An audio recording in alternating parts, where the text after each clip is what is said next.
Clause లో ఉంటే main clause లో ఏదైనా వాడండి, ఏ టెన్స్ అయినా వాడండి, పాస్ట్ టెన్స్ కాదు. ఈ మోడల్ ఏమంటారంటే పాజిటివ్ మోడల్, ప్రాబబుల్ మోడల్. అంటే ఇఫ్ క్లాజ్ లో చెప్పిన కండిషన్ గనక నువ్వు నెరవేరిస్తే, ఇఫ్ క్లాజ్ లో చెప్పిన కండిషన్ గనక నిజమైతే దానికి సంబంధించిన రిజల్ట్ జరిగే అవకాశాలు మెయిన్ క్లాజ్ మనం చెప్పాం కదా, అది ఎక్కువగా ఉన్నాయి అర్థం. Suppose if you study hard, if you study hard, you will be able to get good percentage అన్నా అనుకోండి. If you study hard you will be able to get good percentage అంటే నువ్వు కష్టపడి చదివితే నువ్వు మంచి పర్సెంటేజ్ పొందగలిగి ఉంటావు అనేది డెఫినెట్ కాదు. ఇప్పుడు చదివిన వాళ్ళందరికీ కూడా బాగా చదువుతాడు, కష్టపడి చదువుతాడు, ఎగ్జామ్ సరిగ్గా రాయడు, ఏం చేస్తాం మార్క్స్ లో.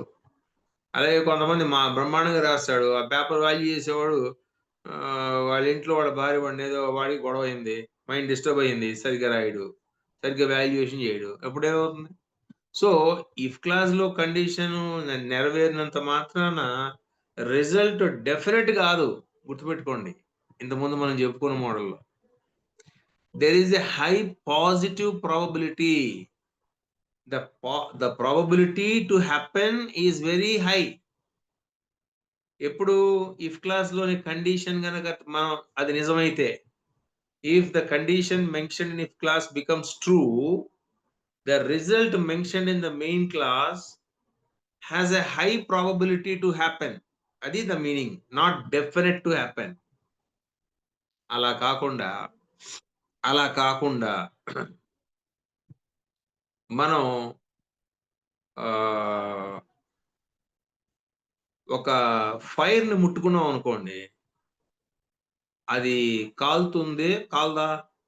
ఇప్పుడు చేత్తో పట్టుకున్నాం, మామూలు గ్లౌజెస్ గేమ్, మళ్ళీ కండిషన్స్ పెట్టకండి, గ్లౌజెస్ ఏం లేవు, ముట్టుకున్నాం, నిప్పును ఫైర్ ని ముట్టుకుంటే కాలుతుంది అన్నాను అనుకోండి, రిజల్ట్ హై పాసిబిలిటీయా డెఫినెటా? చెప్పండి మీరు. High possibility sir. High possibility ఎందుకు? డెఫినెట్ కదా, అది డెఫినెట్. అది ఎందుకంటే నువ్వు నిప్పును ముట్టుకుంటే అది కాలుతుందా కాలుదని ఆలోచించక్కర్లేదు, అందరికి కాలుతుంది, ఎవరికేం కాలుతుంది.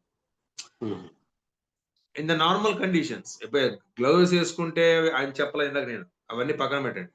నిప్పును ముట్టుకుంటే కాలుతుంది, ఎగ్జామ్ రాస్తే కష్టపడి చదివితే ఎగ్జామ్ పాస్ అవుతావు అనేది, కష్టపడి చదివిన వాళ్ళందరూ ఎగ్జామ్ పాస్ అవట్లేదు, గుర్తుపెట్టుకోండి. అక్కడ result is not definite, high possibility. But ఇక్కడ నిప్పును ముట్టుకుంటే కాలుతుంది, డెఫినెట్, అందరికి కామన్.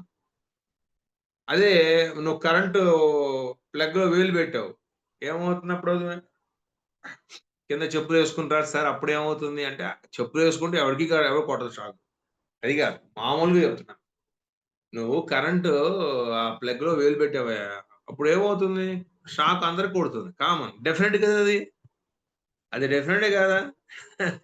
సపోజ్ బ్లేడ్ తీసుకుని వేలు ఇలా కోసుకున్నావు, రక్తం కారుతున్నా కారదా? డెఫినెట్ అది.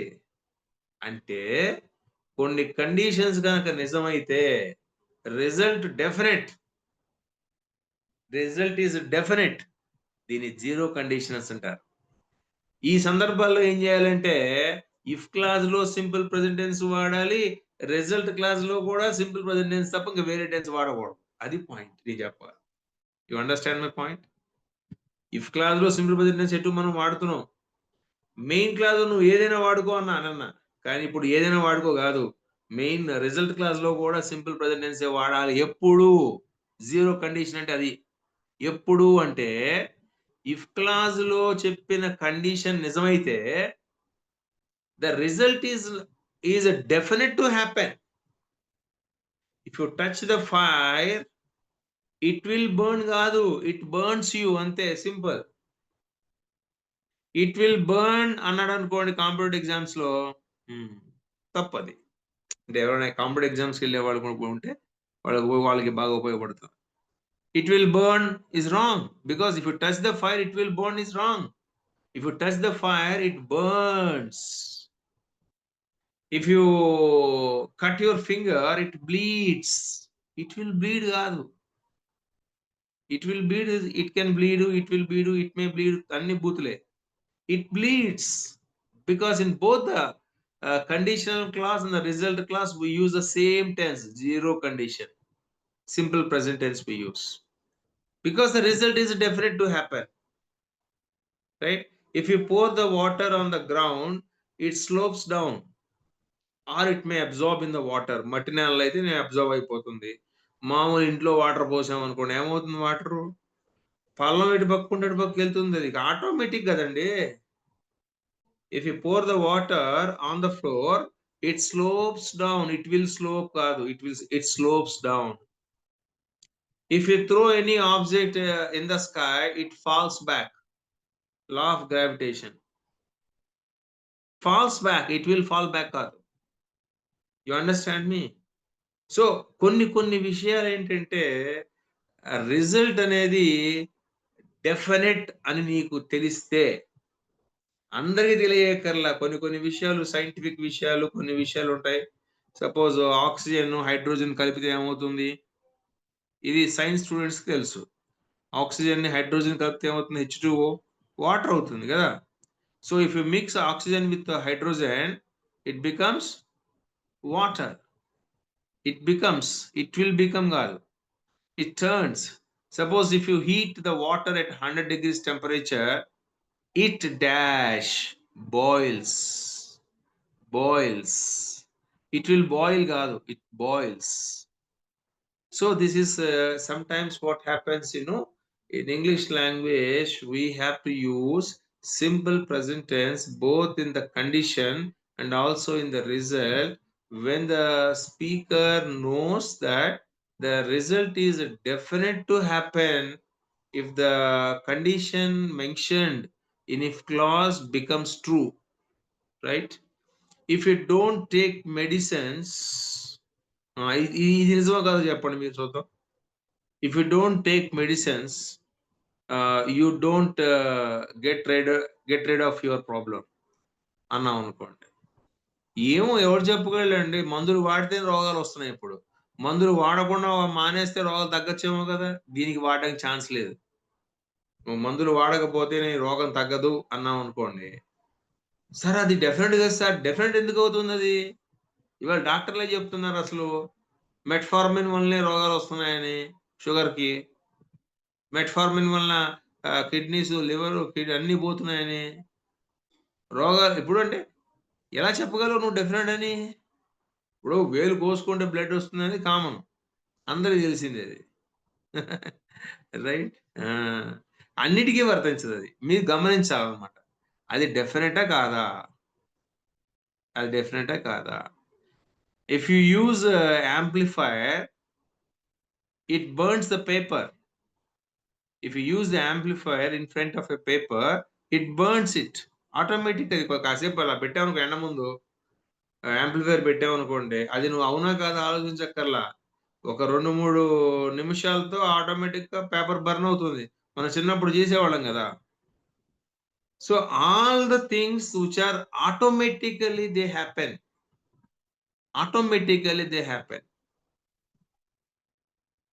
రైట్? అలాగే 10 రోజులు ఆహారం తినకపోతే వీక్ అయిపోతాం, అది కామన్. ఇది automatic. If you don't take food for 10 days, you become weak అనేది అది అందరూ కామన్ అవుతారు. ఈవెన్ పెహల్మాన్ కూడా, వాడు పెద్ద కండలు ఉన్న మహావీరుడు, సూర్యుడు కూడా వీక్ అయిపోతాడు. ఎవడైనా వీక్ అవుతాడు. సో వీక్ అవ్వడం అనేది ఆటోమేటిక్. ఇక్కడ వీక్ అవ్వడం ఏమి ఆహారం తినకుండా ఉంటే, రైట్? ఇట్లా మనం సెకండ్ మోడల్లో ఇలా వాడచ్చు. ఇక మూడో మోడల్ గుర్తుపెట్టుకోండి. మనకి ప్రెజెంట్ కంటిన్యూస్ టెన్స్ ఉంది కదా. ఒక ఎగ్జాంపుల్ చెప్పండి దాంట్లో. ప్రెజెంట్ కంటిన్యూస్ టెన్స్ లో example. Present continuous I'm talking about the be form, be plus V4 కదా. am is are, be form means am is are. So present continuous లో example చెప్పండి. I am listening the class. Listening to the class. Okay, fine. చూడండి, I'm listening to the class అని చెప్తారు ఆయన. నేను class వింటున్నాను. దీన్ని కనుక కండిషన్ లో ఒక కండిషన్ ముందు పెట్టామనుకోండి, right? If you are listening to the class regularly, you will be able to get good understanding. You will be able to understand the lesson well. అన్నా అనుకోండి, దాని అర్థం ఏంటి అసలు? ప్రజెంట్ కంటిన్యూస్ టెన్స్ కనుక ఇఫ్ క్లాస్ లో వాడితే condition లో పెట్టామనుకోండి, అంటే ఒక కండిషన్ లో ప్రజెంట్ కంటిన్యూస్ టెన్స్ పెడితే దాని అర్థం ఏంటంటే, నువ్వు క్లాసు రోజు వింటూ ఉంటే, అంటే నా ఉద్దేశం ఏంటి, నువ్వు వినట్లేదు, నువ్వు ఆ పని చేయడం లేదు. So when the speaker wants to point out that something should be happening is not happening. Understand my point? When the speaker wants to point out something should be happening, but it's not happening, there is a deviation, and I am now criticizing and commenting. If you are coming to the class every day, I can help you, otherwise how can I help you? If you are coming to the class every day, main class lo edaina vadukochu, past tense kaakunda. This third model I am talking about. If you are coming to the class అన్నాను అనుకోండి, అర్థం ఏంటి, నువ్వు క్లాస్కి రావడం లేదనే మా విషయం చెప్తున్నా. అక్కడ నువ్వు రోజు క్లాస్కి వస్తూ ఉంటే, వస్తే కాదు వస్తూ ఉంటే, if you are coming to the class, that means I am pointing out that you are not coming to the classes. If you are doing tongue practice every day, you will get the fluency. It is very clear. If you are doing tongue practice అన్నాను అనుకోండి, I want to point out that you are not doing. So present continuous tense కనుక మనం condition లో పెడితే, ఆ పని నువ్వు చేయలేదు అనే విషయాన్ని పాయింట్అవుట్ చేస్తున్నా. You understand me the implication of this condition? Present continuous tense normal గా వాడామనుకోండి అర్థం రాదు. I'm listening to the class అన్నా, ఎస్ క్లాస్ వింటున్నాను. You are listening to the class, నువ్వు క్లాస్ వింటున్నావు. If you are listening to the class అన్నాను అనుకోండి, మొత్తం మారిపోయిన అర్థం. చూసారా? You are listening to the class అంటే మామూలు అర్థం, నువ్వు క్లాస్ వింటున్నావు రా, నువ్వు క్లాస్ వింటున్నావు, బాగుంది. ఇఫ్ పెట్టామనుకోండి దానికి ముందు, నువ్వు రోజు క్లాస్ వింటూ ఉంటే, అంటే వినడం లేదు అనే విషయాన్ని. If you are not sleeping like that in the bed every day, you will not put up the weight. నువ్వు బెడ్ మీద అలా పడుకోకుండా ఉంటే రోజు, నువ్వు వెయిట్ పెరగకుండా ఉంటావు. అంటే అర్థం ఏంటి, నేను ఏం చెప్పాలనుకుంటున్నాను, నువ్వు బెడ్ మీద పడుకోకూడదు, నువ్వు పడుకుంటున్నావు అట్లాగే రోజు. You are sleeping in the bed. You are not supposed to sleep, but you are sleeping. You are not doing what you should do. You should not sleep, but you are sleeping. If you are not sleeping in the bed like that, you will not put up the weight. Means you are sleeping every day, right? And number of examples no examples, number of examples you can write, you can read. That means I want to put a condition which the speaker is not following. If she is practicing dance every day, she will become a great dancer. ఆమె dance practice చేస్తూ ఉంటే, అంటే చేయడం లేదు ఆమె చేయడం లేదు అనే విషయం చెప్తున్నాను. If she is practising dance every day, she will become a great dancer. If she is practising అనకుండా ఫస్ట్ మోడల్ వాడారనుకోండి, if she practises dance every day, she will become a great dancer. అంటే positive. Practice చేస్తే మంచి dancer అవుతుంది, ఆమెకు లక్షణాలు ఉన్నాయి అని అర్థం. ప్రాక్టీస్ చేస్తే ఫస్ట్ మోడల్. థర్డ్ మోడల్ ఏంటి, ప్రాక్టీస్ చేస్తూ ఉంటే చేయట్లేదు అర్థం, right? If she is practicing అన్నాను అనుకోండి, చేయడం లేదురా బాబు ఆవిడ అని అర్థం, right? If you are reading English paper every day, you will be able to find a number of new words, phrases, clauses. If you are reading means, if you are reading annanantene, I am pointing out, I am criticizing. The speaker wants to explain that the other person is not doing what he is supposed to do. Adi third model, present continuous tense. Unkoti present perfect tense. Ido oka example cheppana evarana. Present perfect tense example. Have plus V3 andi. Have, has plus V3. మర్చిపోయారా? I have completed my lunch. If you have gone to London. నేను present perfect చెప్తున్నాను, if చెప్పమని లేదు. అంటే if తో చెప్పమని లేదు, present perfect tense. I have completed my lunch. Hanumantharao గారు చెప్పారు. I have finished my lunch, I have taken my lunch, I have had my lunch. Have plus V3, haven't plus V3 బాగుంది. మీకు విషయం తెలుసా? ఇప్పుడు ఐ హావ్ గాన్ అంటే అర్థం ఏంటండి? నేను వెళ్ళాను. వెళ్ళానంటే పాస్టే కదా? వెళ్ళానంటే పాస్టే కదండి. Yes, sir. కానీ దానికి ముందు ఇఫ్ పెడితే అది పాస్ట్ కాదు. గమ్మత్, చాలా గమ్మత్తుగా ఉంటుంది. ఇఫ్ ఐ హ్యావ్ గాన్ అన్నాను అనుకోండి, అది పాస్ట్ కాదు. ఈ హ్యాస్ కమ్ అన్నాను అనుకోండి, అతను వచ్చాడు.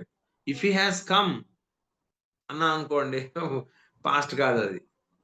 ఎంత ఎంత ఇంప్లికేషన్స్ గ్రామర్ లో ఉన్నాయి చూడండి. ఈ హ్యాస్ కమ్ అంటే పాస్ట్, ప్రెసెంట్ పాస్ట్, ప్రెసెంట్ లో జరిగిన పని అది. ఈ హ్యాస్ కమ్, అతను వచ్చాడు. ఇఫ్ హీ హ్యాస్ కమ్ అంటే అతను వచ్చేస్తే, బాబు నేను వెళ్ళిపోతా, ఎప్పుడెప్పుడు వస్తాడా అని చూస్తున్నాను. వచ్చేస్తే, తెలుగులో కూడా చాలా మంది తెలుగు రాదు. వస్తే వేరు, వస్తూ ఉంటే వేరు, వచ్చేస్తే వేరు అర్థం. అతను వచ్చేస్తే నేను వెళ్ళిపోతాను అంటే అతను ఎప్పుడు వస్తాడా అని ఎదురు చూస్తున్నావు. You are waiting. ఎప్పుడు వస్తాడరా బాబు ఈ మహానుభావుడు. That means the speaker is eagerly waiting the condition to become real. Understand? The condition should become real. ఎప్పుడవుతుందా అది అని స్పీకర్ వెయిట్ చేస్తుంటాడు. ఇఫ్ హీ కమ్స్ కాదు, if he has come. If you have finished that work, oh my god, I will go home man. నువ్వు ఆ పని చేస్తే కాదు, చేసేస్తే తొందరగా చేయవా బాబు, ఎంతసేపు చేస్తావు పని. చూసారా ఎంత మీనింగ్ ఉందో దీంట్లో? If you have finished that work, if you have finished your lunch, we can go to the railway station. The time is running out. Time అయిపోతుంది. నువ్వు ఏదో భోజనం చేసేస్తే తొందరగా మనం బయలుదేరదాం.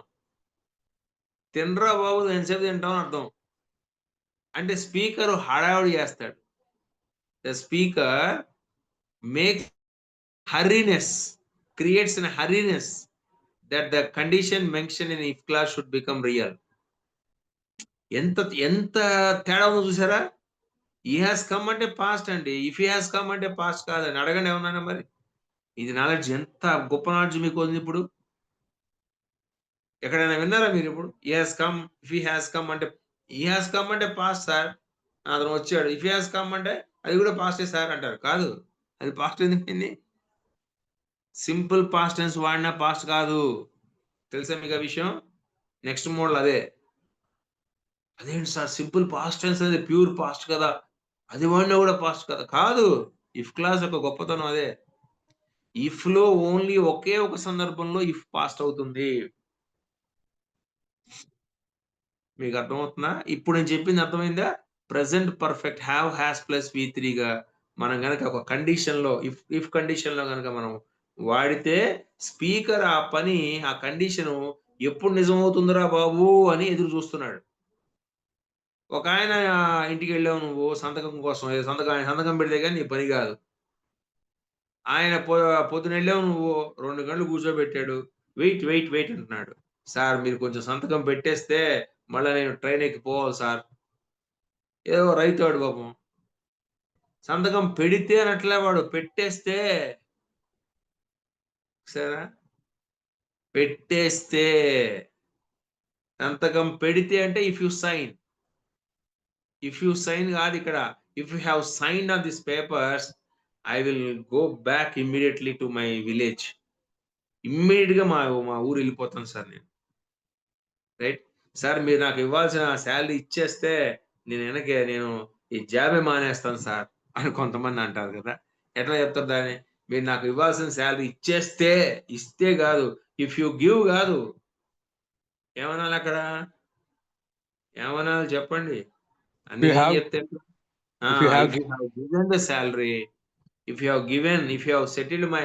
you have settled my account, I will rush back to my village. నా account settle చేస్తే సార్ మా ఊరికి నేను పరిగెత్తుకుని పోతాను సార్, మీ దండం పెట్టేసి. అంటే ఎవరా బాబు తొందరగా నాకు అని అర్థం. సరే అంత బ్యూటిఫుల్ గా ఉందా? యాక్చువల్‌గా ఇవాళ ఓపిక లేదు చెప్పేది. నాకు ఉండట్లేదు. బట్ స్టిల్ ట్రై చేశాను ఇవాళ. ఇంకొకటి చూద్దాం. అది సగం చెప్తాను. మీరు చెప్పండి మిగతాది.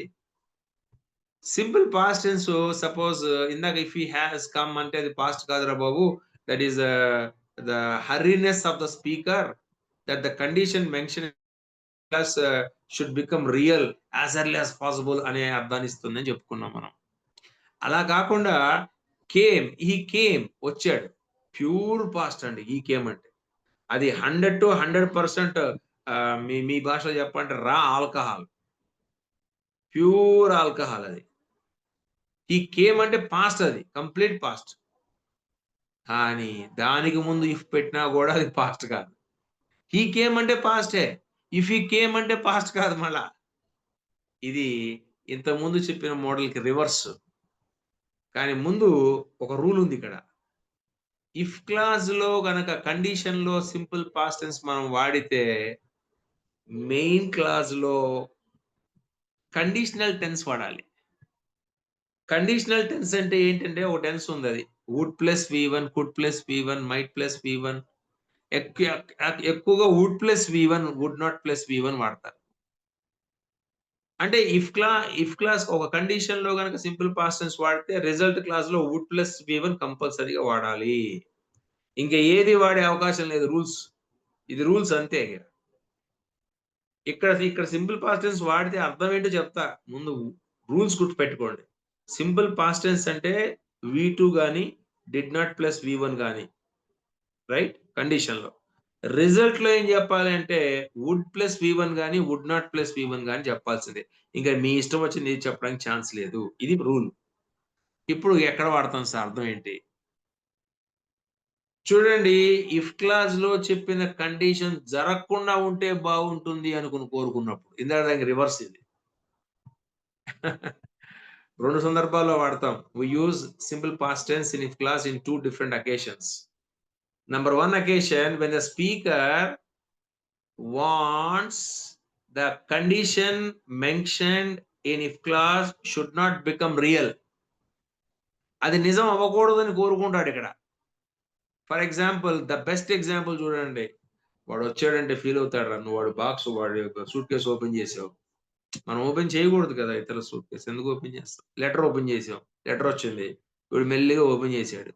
వాడు వచ్చాడంటే ఫీల్ అవుతాడురా. వచ్చాడంటే చూడండి తెలుగులో ఎంత అద్భుతమైన తెలుగు మాట్లాడుతున్నామో మనం.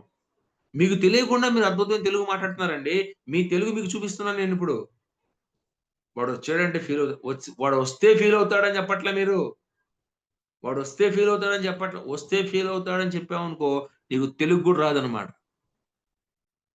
వాడు వచ్చాడంటే ఫీల్ అవుతాడు. వచ్చాడంటే అంటే వాడు రాకుండా ఉండడం నాకు కావాలి. ఫీల్ అవ్వకుండా ఉండడం నాకు కావాలి. మరి ఆ కండిషన్ నిజం కాకుండా ఉండడం నాకు కావాలి. మీకు అర్థమవుతుందా నా పాయింట్? నేను చెప్పే పాయింట్ తెలుగు అర్థమవుతుందా? అతను వచ్చాడంటే ఫీల్ అవుతాడు. ఇఫ్ హి కమ్స్ కాదు. If he came he would feel otherwise. He will feel కాదు. He would feel otherwise. అతను వేరే విధంగా అనుకుంటాడు. He would feel bad. అతను చూసాడంటే నవ్వుతాడురా బాబు. అంటే వాడు చూడకుండా ఉండటం, నవ్వకుండా ఉండటం మనకు కావాలి. ఇఫ్ హి సా అనాలి. ఇఫ్ హి సీస్ అనకూడదు. ఎందుకంటే నువ్వు కోరుకోవట్లేదు కదా! ఆ ఇఫ్ క్లాజ్‌లో కండిషన్ జరగాలని నువ్వు కోరుకోవట్లేదు కదా! You are not wishing the condition should become real. If he saw us he would laugh at us. He would laugh at us. He could laugh at us. ఏవైనా వాడొచ్చు. ఇఫ్ హి సాస్ మనని చూసాడంటే నువ్వు నీ car అక్కడ పెట్టావంటే fine ఏస్తారు. చూడండి ఎంత perfect example ఇది. నువ్వు కార్ అక్కడ పెట్టావంటే ఫైన్ ఏస్తాడురా బాబు కొంచెం లోపల పెట్టు. లేదా పార్కింగ్‌లో పెట్టు అంటాం. ఎవరేస్తారు ఫైను? పోలీసోళ్ళే ఏస్తారు. కానీ పోలీసోళ్ళు అనే మాట అక్కడ లేదు. పాసివైజ్ చెప్పాలి రిజల్ట్. పాసివైజ్ చెప్పాలి. రైట్? సరే కండిషన్ చెప్దాం ఫస్ట్. నువ్వు కార్ అక్కడ పెట్టావంటే if you parked car over there, if you parked your car over there park కాదు, parked your car over there, you would be find అనాలి. Your car would be find అనక్కర్లేదు. You would be find, లేదా somebody would find would find you కాదు, you would be find passive voice. The police would find you, అక్కడ దానికి passive voice ఏంటి? You would be find కదా, by police అక్కర్లా ఇంకా. So result మనం passive voice చెప్పాల్సి వస్తుంది ఒకసారి, అందుకే ప్యాసివ్ వాయిస్ ముందు చెప్పాను. If you park your car over there you would be find, ఇది కరెక్ట్ సెంటెన్స్ అన్నమాట. అంటే ఏంటి? అరే బాబు కార్ అక్కడ పెట్టబాక, నువ్వు పెట్టకుండా ఉంటాం నాకు కావాలి, ఫైన్ ఇవ్వకుండా ఉంటాం కావాలి, ఇక జరగకూడదని కోరుకుంటున్నాను రా బాబు అని అర్థం. Right? If you kept your luggage in the compartment without informing the neighbor, it would be stolen. అంటే అంటే అర్థం ఏంటి? పక్క వాళ్ళకి ఇన్ఫార్మ్ చేయకుండా నీ లగేజ్ అక్కడ పెట్టేసి కింద దిగావనుకో, నువ్వు దిగావంటే నీ లగేజ్ని కొట్టేస్తారు ఎవరు వాళ్ళు. If you kept your luggage compartment without informing the neighbour, without informing the co passenger, your luggage would be stolen. ఎవరు లేదు అక్కడ, passive voice. Your luggage would be stolen. బాబు మీరు ఫాలో అవుతున్నారు నేను చెప్పేది అర్థమవుతుందా? అసలు ఏదో నా అందరు నేను ఏదో మోనో యాక్షన్ చేసుకుంటున్నాను. Yes, sir. ఎందుకంటే నేను ప్యాసివ్ వాయిస్ అవి రెండు మిక్సప్ చేస్తాను అందుకని. సో ఒక సింపుల్ పాస్ట్ టెన్స్ వాడినా కూడా అది పాస్ట్ కాలేదంటే అసలు ఇఫ్ క్లాస్ యొక్క గొప్పతనం చూడండి. ఏ పుస్తకంలో ఎక్కడైనా ఉంటుంది ఇది? గ్రామర్ పుస్తకం ఎతకండి మీరు, ఒక 100 పుస్తకాలు ఎతకండి, మీకు 1 డే టైం ఇస్తాను. Simple past tense if clause లో పాడితే ఈ అర్థం వస్తుంది అని. చాలా రేర్ నేను ఆక్స్ఫర్డ్ వెళ్ళినప్పుడు అక్కడ నేను నేర్చుకున్న గ్రామర్ ఇదంతా. Because I love that university very much and I was honored also for that, and Stanford from USA. Books లో ఉండవండి. ఇప్పుడు అమీర్పేట ఇంగ్లీష్ లో ఉంటుంది, అమీర్పేట ఇంగ్లీష్ చెప్తారు సార్, 2000కి 3000కి చెప్పేస్తారు. మా కర్మ మేము 6000కే చెప్తున్నాం. అమీర్పేట ఇంగ్లీష్ లో వాళ్ళకి ఏం తెలుసండి ఈ డిఫరెన్స్? మీకు విషయం చెప్పమంటారా?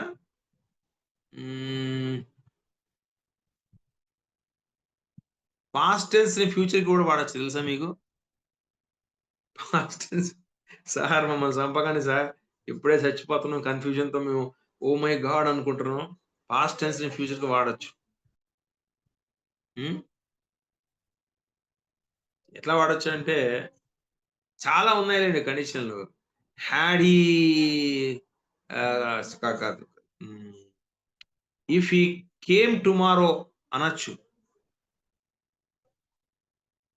ఇఫ్ హీ కేమ్ టుమారో అంటే అర్థం ఏంటి అంటే వాడు రాడని తెలుసు, అతను కూడా రేపు వస్తే అని అర్థం వస్తుంది. వాడు రాడని తెలిసిన తర్వాత చెప్పేది. ఇప్పుడు చెప్పాను అనుకోండి, ఇది కన్ఫ్యూజ్ అవుతారు, అందుకే ఇది చెప్పకుండా ఆపా, కానీ చెప్పకుండా ఉండలేకపోయాను. సో సింపుల్ పాస్ట్ టెన్స్ గురించి మళ్ళీ ఒకసారి నేను డీటెయిల్ గా, ఇంకో సందర్భం ఉంది, ఇమాజినేషన్ ఆఫ్ ఇంపాసిబిలిటీస్, అప్పుడు కూడా సింపుల్ పాస్ట్ టెన్స్ వాడతాం ఇఫ్ క్లాస్ లో. దేవుడు నాకు కనబడితే కూర్చొని మీటింగ్ పెడతా, దేవుడు నాకు కనబడితే నేను 3 ప్రశ్నలు అడుగుతా. దేవుడు నీకు కనపడడం ఏంట్రా బాబు, ఇంపాసిబుల్ థింగ్ అది కదా, ఒక అసాధ్యమైన విషయాన్ని మనం ఊహిస్తున్నాం. అది ఏంటంటే నేనే గనక నువ్వైతే నువ్వు అవ్వటం ఏంటి, ఇంపాసిబుల్ కదా.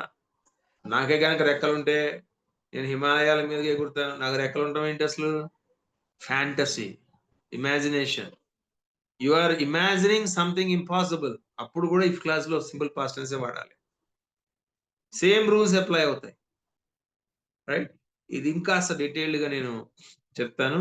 సో చూడండి, ఇంతవరకు మనం సింపుల్ ప్రెజెంట్ టెన్స్ వాడాం, సింపుల్ ప్రెజెంట్ టెన్స్ మళ్ళా వాడాం, ప్రెజెంట్ కంటిన్యూస్ వాడాం, ప్రెజెంట్ పర్ఫెక్ట్ వాడాం, సింపుల్ పాస్ట్ టెన్స్ వాడాం. ఇఫ్ క్లాస్ లో ఎక్కడ పాస్ట్ అని అర్థం రాలా, గమనించారా? That is the magic of if clause. ఇన్ని టెన్స్లు, పాస్ట్ టెన్స్ ఇన్ని వాడాం మనం, అయినా కూడా పాస్ట్ టెన్స్ మీనింగ్ రావట్లా. మరి పాస్ట్ టెన్స్ లో ఇఫ్ క్లాస్ ఎలా వాడతాం సార్? నెక్స్ట్ క్లాస్లో చెప్పుకుందాం. అప్పటిదాకా స్వస్తి, నమస్తే. క్లాస్ రికార్డింగ్ అయింది. రికార్డింగ్ కావాలా మీకు?